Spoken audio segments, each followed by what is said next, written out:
नमो बुद्धाय मित्रों। आज का उपदेश बहुत ही ज्ञानवर्धक उपदेश है। आज के उपदेश में हम जानेंगे अपने शरीर को अस्थाई शक्तिशाली कैसे बनाएं, वो भी नेचुरल तरीके से। जैसे मित्रों सब लोग जानते हैं, अगर हमारा शरीर ताकतवर होगा तो हमारा शरीर में कोई रोग नहीं होगा, शरीर हमारा निरोगी होगा और हमारे अंदर जब अथाह शक्ति होगी, मजबूती होगी अंदर से, तो दोस्तों हम लंबी उम्र तक जी सकते हैं, हमारे अंदर कभी बुढ़ापा नहीं होगा। तो क्या है वह चीज़ें जो हमें प्रयोग करना है, कौन सी योगा हैं और कौन से मंत्र हैं, कौन से नियम हैं, इसको हम जानते हैं एक कहानी के माध्यम से। मित्रों से एक निवेदन है कि सभी मित्र पूरा वीडियो देखेंगे तो हर एक बात का निष्कर्ष आपको समझ में आ जाएगा। दोस्तों निष्कर्ष समझ में आ जाएगा जब आप कारण और निवारण दोनों जान जाएंगे, तब को समस्या का हल करने में कोई दिक्कत नहीं होती है। और मित्रों से एक और निवेदन है, ज्ञान सबसे बड़ा दान होता है, ज्ञान सबसे बड़ा दान होता है। और इस वीडियो को सुनने के बाद इस ज्ञान को आपके जितने भी जानने वाले हों, घर परिवार, माता बहन भाई, सब तक शेयर कर दीजिएगा। सब लोग इस नियम को अपनाएं और स्वस्थ रहें। भगवान महात्मा बुद्ध का यही एक सपना था और उनके इस सपने को पूरा करने के लिए हम भी जुटे हुए हैं। पहले इन नियमों का हमने दोस्तों आज 40 साल से प्रयोग कर रहे हैं, पालन कर रहे हैं, तब आप लोगों के सामने लेकर आए हैं। इसका रिजल्ट अच्छा है और आपको कोई नुकसान नहीं होगा आपके शरीर पर। तो आप लोग भी इस नियम को अपनाएं, अपने शरीर को स्वस्थ और शक्तिशाली बनाएं और ज़्यादा से ज़्यादा लोगों तक शेयर करें।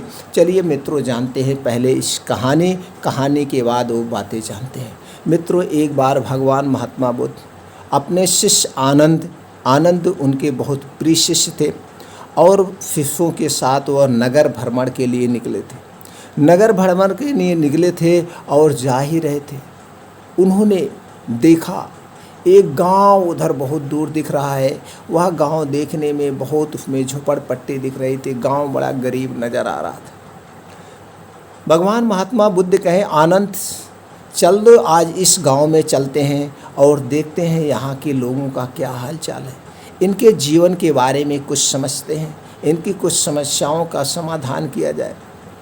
फिर भगवान महात्मा बुद्ध आनंद अपने शिष्यों के साथ उस गांव की तरफ बढ़ जाते हैं। जैसे ही उस गांव में प्रवेश करते हैं, गांव के कुछ बच्चे गांव के बाहर अपना खेल रहे थे। बच्चों ने संतों को अपने तरफ आते हुए देखा तो वह गांव में दौड़ कर जाते हैं अपने अपने घरों में और कहते हैं, बाबूजी, अम्मा जी, दादाजी, जिसका जो लगता था, हमारे गांव में बहुत सारे संत लोग आ रहे हैं, ऐसे कपड़ा पहने हैं और सब लोग ऐसे मुस्कुरा रहे हैं। सब लोग अपने अपने घरों से निकलते हैं और द्वार पे आते हैं। जैसे देखते हैं गांव में कोई प्रवेश कर रहा है, सभी लोग दौड़ जाते हैं कि चलिए आज कोई संत आ रहे हैं, इनसे हम शिक्षा ग्रहण करते हैं।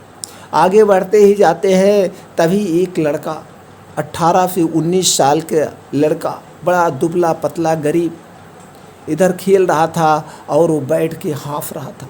बैठ के खेलते खेलते थक गया था, हाँफ रहा था। वह भगवान महात्मा बुद्ध को देखा, इनके चेहरे पर वो तेज और चमक, और इनके शरीर को देखकर इनकी तरफ बढ़ता है और इनको प्रणाम करता है, इनको चरण स्पर्श करता है, कहता है, महात्मा जी आप इतने शक्तिशाली, इतने तेज आपके चेहरे पर चमक रहा, क्या मैं ऐसा नहीं बन सकता हूँ? क्या मैं आपकी तरह शक्तिशाली नहीं बन सकता हूँ? क्या मैं राजाओं की तरह शक्तिशाली नहीं बन सकता हूँ? क्या मैं मजबूत नहीं बन सकता हूँ? क्या मैं अच्छा नहीं बन सकता हूँ? तरह तरह के क्वेश्चन भगवान महात्मा बुद्ध से करने लगा और प्रश्न पे प्रश्न करने लगा। भगवान महात्मा बुद्ध उसकी हर एक बात को सुन रहे हैं, बड़े ध्यान से सुन रहे हैं।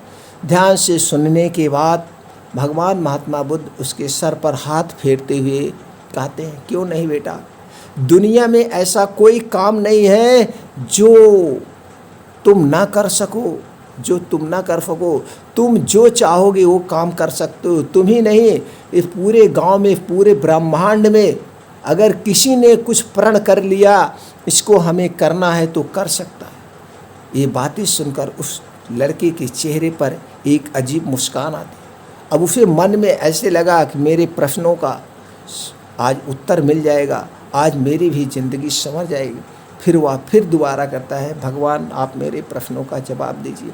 ये सारी वार्ताएं हो रही थी। भगवान महात्मा बुद्ध कहते हैं क्यों नहीं, चलो ऐसे खड़े खड़े ही पूछोगे कि आप हमें अपने घर ले चलोगे, पानी नहीं पिलाओगे एक गिलास। भगवान महात्मा बुद्ध उससे कहते हैं एक गिलास पानी पिलाओ, तुम्हारे सब प्रश्नों का हल मिले। वह लड़का बहुत खुश होता है, भगवान महात्मा बुद्ध आज हमारे घर चलेंगे। वह भगवान महात्मा बुद्ध को लेकर अपने घर की तरफ जाता है। अपने कुटिया में, अपने घर में पहुँच करके महात्मा बुद्ध को बैठने के लिए आसन देता है और घर से कहता है, अम्मा अम्मा, माता जी देखिए हमारे घर कौन आया है, बहुत बड़े संत आए हैं, पानी लाइए। घर से पानी आता है, महात्मा बुद्ध पानी को ग्रहण करते हैं, सभी शिष्य उनके पानी को ग्रहण करते हैं और इतने में ही पूरे गांव के लोग इकट्ठा हो जाते हैं। पूरे गांव के लोग इकट्ठा हो जाते हैं। सब लोग भगवान महात्मा बुद्ध को प्रणाम करते हैं और भगवान महात्मा बुद्ध सबका अभिवादन करते हैं हाथ उठाकर और मुस्कुराते हैं। सब लोग इनके चेहरे की मुस्कान, इनके चेहरे के तेज को देखकर सबके दिलों पर खुशी ही, चेहरे पर खुशी ही नज़र आ रही थी।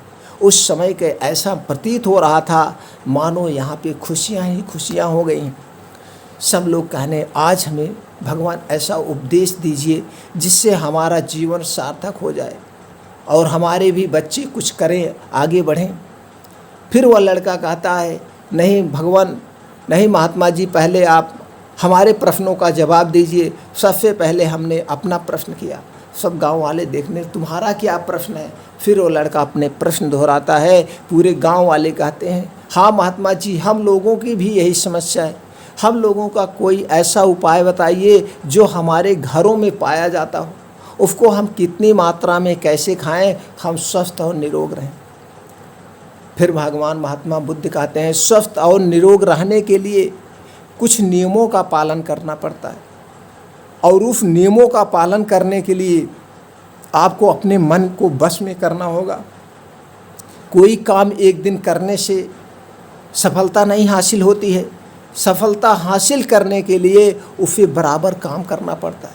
तो आज हम आप लोगों को कुछ नियम बता रहे हैं, पहले इन नियमों का पालन करिए और उसके बाद कुछ योग बताएंगे और आपको हम कुछ चीज़ें बताएंगे आपके घर में जो है, इससे आपका शरीर अस्थाई अंदर से मजबूत हो जाएगा। जब आपका शरीर अंदर से मजबूत हो जाएगा तो आपको कोई रोग नहीं होगा और शरीर हरदम हष्ट पुष्ट बने रहेगी, कोई रोग। पहला नियम जो पालन करना है सब लोगों को, 4 से 5 बजे रोज़ सुबह उठना है। ये ब्रह्म मुहूर्त का समय होता है, सारे पशु पक्षी इसी समय जागते हैं और इस समय ब्रह्मांड से ऐसी हवा चलती है, वो हवा हमारे शरीर को निरोगी बना देती है। इस सुबह की हवा में धूल कंकड़ कुछ नहीं होता है, निरोगी होती है। तो इस समय हमें जागना होगा और जागने के लिए हमें रात 10 बजे सो जाना होगा। ये सारी चीज़ें सबको पालन करना। तो अगर आप 4 से 5 बजे उठने के बाद दूसरा नियम जो पालन करना है, तुरंत उठने के बाद मुंह से थूक नहीं थूकना है। मुंह में ये अमृत आपके भरा हुआ है, ये जो मुंह में लार है, इस लार को पानी के साथ पीना है। आप 2 से 3 गिलास पानी गुनगुना करना है। 2 से 3 गिलास पानी गुनगुना करके आपको आराम से अलथी पलथी मार के बैठ जाना है। इस पानी को घूंट घूंट करके, सीप सीप करके चाय की तरह इसे आराम से पीना है। जब इसे घूंट घूंट करके आराम से पिए तो हर एक घूंट के साथ आपके मुंह से लार, जिसे सलाइवा कहते हैं, पेट में जाएगी, जो आपके लीवर को डिटॉक्स कर देगी, भूख को पचाती है। पानी पीने के बाद आप अपने द्वार पे, घर पे कम से कम 1000 कदम टहलना है तुरंत। जब आप 1000 कदम टहलेंगे तो ऊपर से प्रेशर बनता है, ऊपर से प्रेशर बनता है और आपका ये पेट साफ होगा। तब आप अगर बाहर जाएंगे, दिनचर्या में जाएंगे तो आपका पेट साफ होगा, पूरा दिन आप तंदुरुस्त और पुष्ट रहेंगे। तीसरा नियम जो पालन करना है, खाना खाते समय पानी नहीं पीना है। हमारा शरीर 3 दोष से बना है, वात पित्त कफ।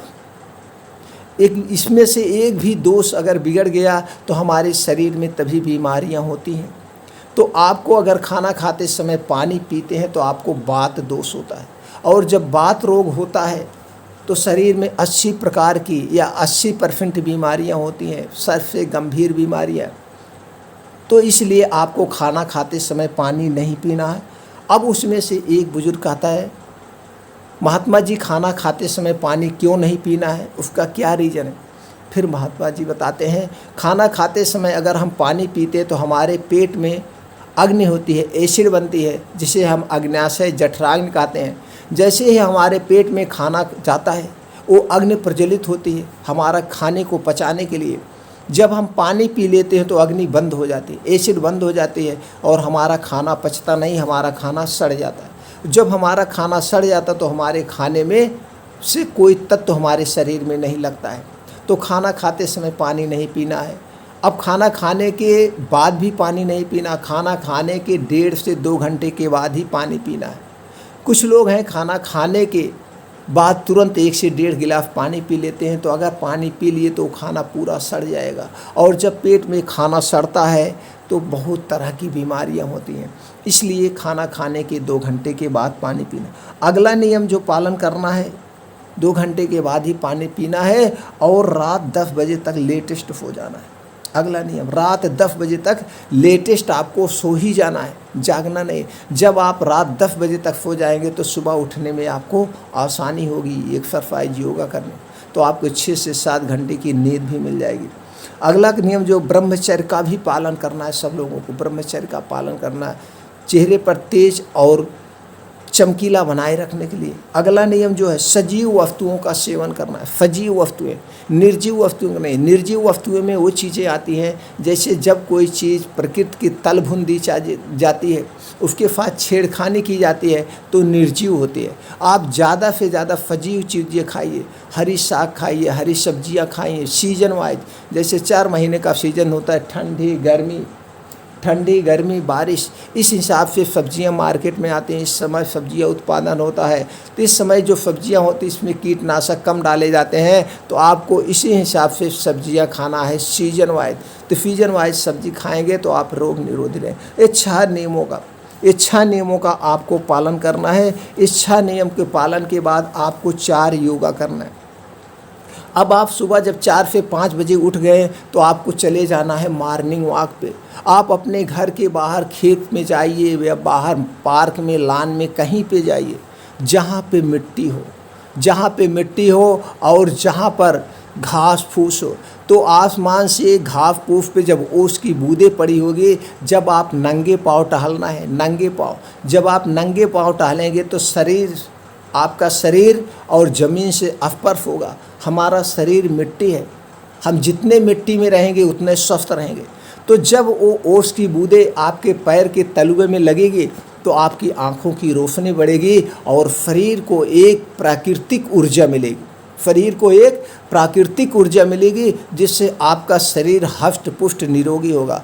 तो नंगे पाँव टहलना है और मॉर्निंग वॉक करना है। शरीर को मॉर्निंग वॉक एक्सरसाइज करना है, और जो मॉर्निंग वॉक करना वो चाल जो होगी 1 सेकंड में 1 कदम, 1 मिनट में 60 कदम तेज़ रफ्तार से चलना है। 5 से 6 किलोमीटर डेली चलना है। अब आप 5 से 6 किलोमीटर चल चुके हैं, उसके बाद आप वहीं पार्क में या मैदान में बैठ जाइए। तब तक सूर्य की किरणें निकल चुकी होगी। ये जो सूर्य की किरणें, ये जो लालिमा निकलती है, ये आपके शरीर के ऊपर पड़ेगी। जब ये शरीर के ऊपर पड़ेगी तो इस सूर्य की किरणों में बहुत सारे प्रोटीन्स और विटामिन पाए जाते हैं। विटामिन जी, आपके शरीर में कभी भी कैल्शियम की कमी नहीं होगी। हड्डी रोग कभी आपको नहीं होगा, कोई हड्डी रोग नहीं होगा, गठिया वाई बतास कभी नहीं होगा। तो सूर्य की तरफ मुंह करके आपको योगा प्राणायाम करना है। योगा प्राणायाम में आपको पहले क्या करना है, नाड़ी शोधन। एक नाक से सांस अंदर खींचना है, फिर आराम से अगली नाक से सांस छोड़ना है, फिर उस नाक से सांस अंदर लेना है, अगली नाक से छोड़ना है। इसको नाड़ी शोधन कहते हैं, आज की भाषा में इसे अनुलोम विलोम कहते हैं। इसको आपको ज़रूर करना है। जो नाड़ी शोधन अनुलोम विलोम करने के बाद आपको कपाल भाती करना है, यानी सांस अंदर लीजिए फिर इसको मुंह से बाहर निकालना है, जिसे आज की भाषा में कपाल भाती कहते हैं। अनुलोम विलोम कपाल भाती जरूर करना है। इसके बाद आप कुछ शीर्षासन कर सकते हैं, प्राणायाम कर सकते हैं, सूर्य नमस्कार आसन कर सकते हैं। यानी कि अब आपको अब आपको 2 घंटे 5 बजे से 7 बजे इसी सूर्य की किरणों में बिताना है, बाहर बिताना है। अगर आपने इस 2 घंटे में योगा एक्सरसाइज बढ़िया से कर लिया तो आपका शरीर एकदम हष्ट पुष्ट होता जाएगा। अब आपको जितने आप अपने शरीर को तोड़ मरोड़ करेंगे उतने आपका शरीर हष्ट पुष्ट होगा। अब उसके बाद योगा प्राणायाम के बाद आपको रात में सोते समय अपने अवचेतन आदमी के अंदर 2 मन पाया जाता है, जिसको आज की भाषा में सब कॉन्शियस माइंड कहते हैं। और कॉन्शियस माइंड चेतन मन और अवचेतन मन, आपको अपने अवचेतन मन पर काम करना है। किस पर काम करना है? अवचेतन मन पर। आप अपने अवचेतन मन को हमेशा पॉजिटिव शब्द दीजिए, नेगेटिव नहीं। ये अवचेतन मन कुछ नहीं जानता है, इसको आप जो कहोगे वही ये करता है। इसे आप कहोगे ये आम का पेड़ है तो ये मान लेगा ये आम का पेड़ है। इसे आप कहोगे इमली का पेड़ है, ये मान लेगा इमली का पेड़ है। तो इसलिए आप अपने आप को, आपकी जितनी उम्र है, अगर आपकी उम्र 60 साल है तो आप अपने आप को कहिए अभी मैं 25 साल का हूँ, मैं 25 साल का हूँ। और आप अपने कमरे में 25 साल वाली ही इमेज लगाइए, तो आपको हमेशा एक्टिव रखेगा, आपको ताकतवर रखेगा, चूँकि इसकी इमेज इसी में। और हमेशा आप जो है पॉजिटिव शब्द ही इसको दीजिए सोते समय। कल मुझे 4 बजे उठना है, 4 बजे उठने के बाद एक्सरसाइज योगा तमाम करना है। ये मंत्र का ज़रूर आप जब करना है। अब आपको जो चीज़ें खाना है उसको ध्यान से सब लोग सुनिए और लिख लीजिए। सुबह आपको 8 बजे क्या खाना है। अब आप एक्सरसाइज योगा करके आने के बाद आपको यही खाना है। लिखिए, अलसी का बीज 10 ग्राम, सोयाबीन 10 ग्राम, मूंगफली का दाना 15 ग्राम, बादाम 7 से 8 पीस। बादाम 2 टाइप की आती है, एक मीठी एक खट्टी। यहाँ पे आपको मीठी वाले बादाम लेना, खट्टी वाले बादाम में साइनाइड पॉइजन पाया जाता है जो नुकसान करता है, आपको खट्टी बादाम नहीं लेना है। चना आपको 40 ग्राम, कद्दू का बीज 10 ग्राम।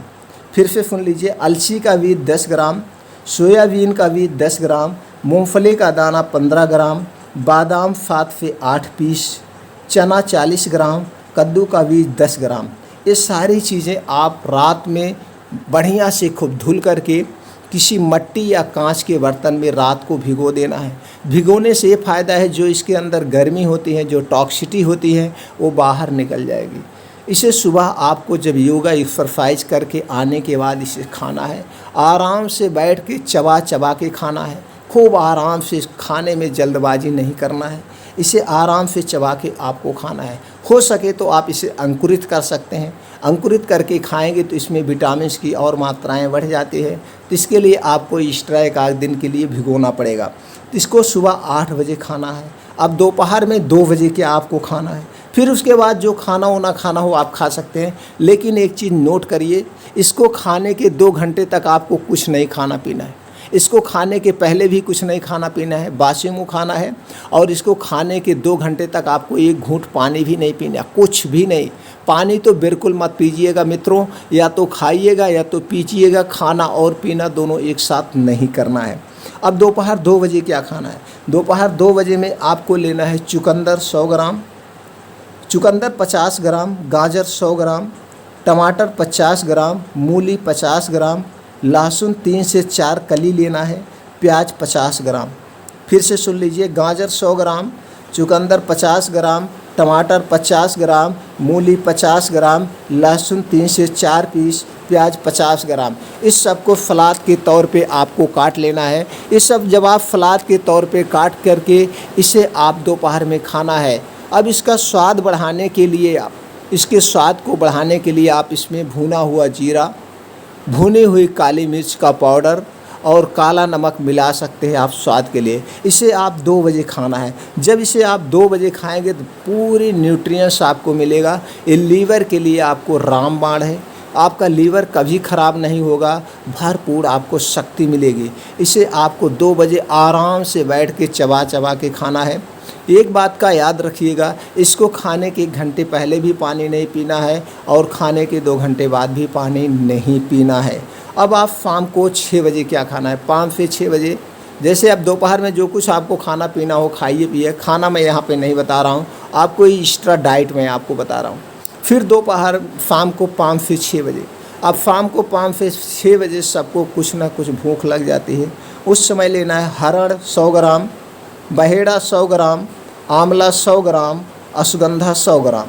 ये चारों चीज़ें 100-100 ग्राम लेना है। इसके बाद इसे अच्छी से धूप में सुखा लेना है।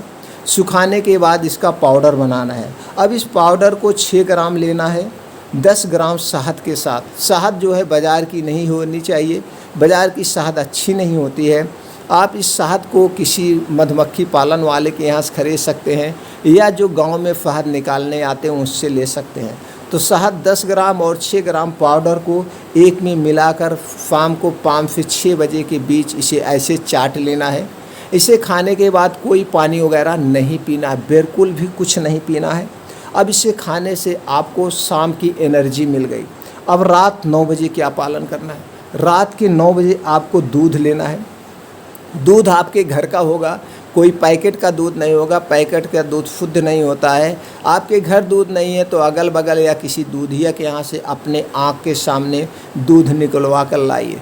300 ग्राम दूध में आपको डालना हल्दी का पाउडर 3 ग्राम, दालचीनी का पाउडर 2 ग्राम। दालचीनी जो आप लाएंगे साबुत लाएंगे, वो भी पाइप वाली दालचीनी सबसे अच्छी होती है। इसे लाने के बाद अपने घर पे आप पाउडर बना लीजिएगा। और हरी इलायची का पाउडर 2 ग्राम, दालचीनी का पाउडर 2 ग्राम, हरी इलायची का पाउडर 2 ग्राम, हल्दी का पाउडर 3 ग्राम। हल्दी भी साबुत लाके आप अपना खुद पाउडर घर पे बनवाइएगा, क्योंकि मार्केट में जो हल्दी मिलती है उसमें कलर मिला होता है। इसे दूध में डाल के अच्छी तरह से उबालना है। दूध में डाल के अच्छी तरह से आप इसे उबाल लेंगे।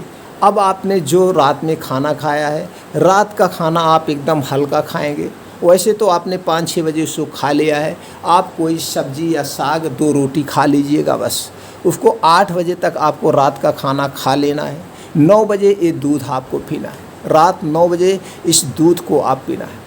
रात 9 बजे जब इस दूध को आप पिएंगे उसके 1 घंटे के बाद ही सोना है, क्योंकि ये दूध भरपूर प्रोटीन से भरा हुआ है। इसको पीने के 1 घंटे बाद सोएंगे, दूध डाइजेस्ट हो जाए। अब जब दूध पी लेंगे तो कम से कम 1000 कदम आपको टहलना है। जो आपने खाना खाया है, दूध पिया, सारा डाइजेस्ट हो जाएगा।